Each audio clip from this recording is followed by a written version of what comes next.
പരിചയപ്പെടുത്തുന്നത് നമ്മുടെ നിഹാരക്കുട്ടീനെയാണ്. നിഹാരക്കുട്ടി ഒരു പുതിയ ചാനൽ തുടങ്ങുകയാണ്. ചാനലിൻ്റെ പേരാണ്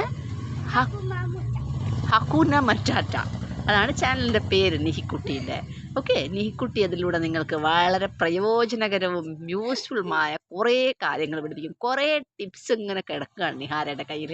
എത്രയോ കാലമായിട്ടുള്ളൊരു ആഗ്രഹമാണ് ഒരു യൂട്യൂബ് ചാനൽ തുടങ്ങുക എന്നുള്ളത്. അപ്പോൾ ഇനി നിഹാര നിങ്ങൾക്ക് വളരെ വളരെ വളരെ സ്പീഡിലും